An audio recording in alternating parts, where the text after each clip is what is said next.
NTR RRR cinema తర్వాత కొరటాల శివ దర్శకత్వంలో Devara cinema చేస్తున్న సంగతి తెలిసిందే.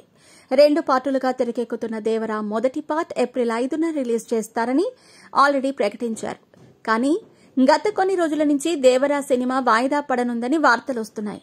ఏప్రిల్ 5 డేట్ విషయానికొస్తే దగ్గరలో రంజాన్ కూడా ఉంది. 5 రోజులు సినిమాకు కలెక్షన్స్ కలిసి వస్తాయి. పాన్ ఇండియా వైడ్ కూడా రికార్డులు కొట్టొచ్చు అనుకున్నారు అభిమానులు. ప్రస్తుతం దేవరా సినిమా వాయిదా పడిందని టాలీవుడ్ లో కూడా బాగా వినిపిస్తుంది. షూటింగ్ పార్ట్ ఇంకా పూర్తి కాలేదని, VFX వర్క్స్ కి కూడా టైం ఎక్కువ పడుతుందని, సైఫ్ అలీఖాన్ సర్జరీ చేయించుకుని రావడంతో అతని షూటింగ్ పార్ట్ కి కూడా టైం పడుతుందని, ఇలా పలు కారణాలతో దేవరా వాయిదా పడనుందని సమాచారం. అయితే అదే డేట్ కి తెలుగులో ఇబ్బంది లేకపోయినా పాన్ ఇండియా వైడ్ తమిళ్ భారీ ప్రాజెక్ట్ సూర్య కంగువా సినిమా, బాలీవుడ్ నుంచి అక్షయ్ కుమార్, టైగర్ ష్రాఫ్, పృథ్వీరాజ్ సుకుమారన్, బడే మియాన్ చోటే మియాన్ సినిమా, అజయ్ దేవ్గణ్ మైదాన్ సినిమాలు రిలీజ్ కి రెడీగా ఉన్నాయి.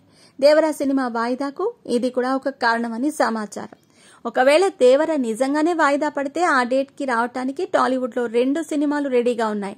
ఒకటి DJ Tillu sequel Tillu square. ఇప్పటికీ పలుమార్లు వాయిదా పడ్డ ఈ సినిమా మంచి డేట్ కోసం చూస్తుంది. దేవరా వాయిదా పడితే సిద్ధు తన సినిమాని ఆ డేట్ కి తీసుకొచ్చేస్తాడు. ఇక మరో cinema Vijay Deverakonda family star.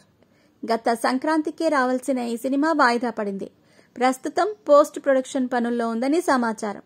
ఈ సినిమాని కూడా దేవరా వాయిదా పడితే అదే డేట్ కి తీసుకురావాలని దిల్ రాజు ప్లాన్ చేస్తున్నాడు. మరి చూడాలి ఏప్రిల్లో టాలీవుడ్ నుంచి ఏ సినిమాలు సమ్మర్ ని గ్రాండ్ గా మొదలు పెడతాయో.